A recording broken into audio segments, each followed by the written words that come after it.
Hell, I'm on a roll. Let's do the Alexes of the world. Okay, so this was, I think, junior year of high school. This was a Spanish class, and I sat in the front row, and I think Alex sat to the left of me or to the right of me. Doesn't matter. He was next to me, right? And whenever we had Spanish vocabulary quizzes, right? Like, it's, I don't know, abuelo is grandfather, right? So the teacher would give you a list of English words, the Spanish words, and then he'd say grandfather for the quiz, and you'd have to write it down. Now, it's pretty tedious to test these, and they're stupid vocabulary quizzes. So the teacher didn't grade it himself. He told you to swap the quizzes. So I always swapped with Alex. Alex got mine, I got Alex's. Now this is a bad system already because there's an incentive to cooperate. Not that that was not that that was the issue. But Alex was retarded basically, okay? I'm not sure if I can use that word anymore, but he was just not that smart, okay? And basically, he would get these 10s or 20s out of 100 points. He'd get basically everything wrong. And again, Spanish, like half of it is, like the same anyways, It's... And it was kind of weird because he looked kind of white, but his last name was kind of Spanish sounding. I was like, what's going on here? Anyways... So, but because he scored so low, I wanted to be the nice guy. I was like, well, okay, I'm not going to give him like a B, but I'll pretend not to mark something's wrong.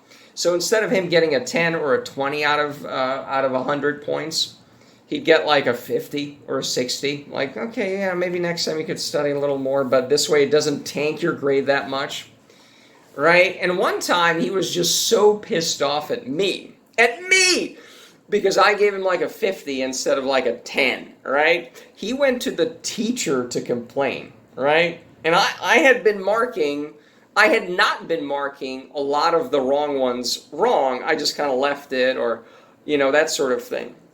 The teacher noticed this and then said, look, if the next time you don't give him a properly bad grade, the exact grade, I'll take the difference of the points off your quiz, right? And I was like, okay, fine.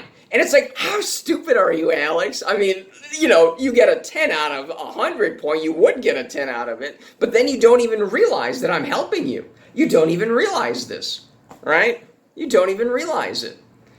But I was the real idiot. You know why? Because after that, after Alex got his 10, okay, after that he actually started to improve. So I was the retard. Because it's like, Alex, you're so stupid, you got a 10 out of 100. If he had that the first time, he would have studied harder. Because it was, oh, I'm Alex. Oh, I'm the biggest genius in the world. Oh, I studied for this test, I got a 50. Whoa, that sucks. Maybe I'll try a little harder next time and I'll pass. But no, me giving him a 50 or a 60 or whatever, it still is a failing grade. But it gave him the attitude, oh, I just need to study a little bit harder and I'll pass. No, you're totally stupid. You need to study a whole lot harder, or maybe not at all because it's a hopeless cause. But if you're going to try, you need to try a whole lot harder.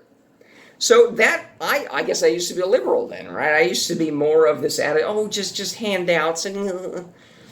No, but I was shielding the guy from the reality of how badly he was doing. So I was the real retard, right? So anyways, I guess that's the story.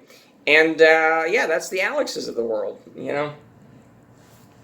Maybe we'll do the Franks of the world tomorrow.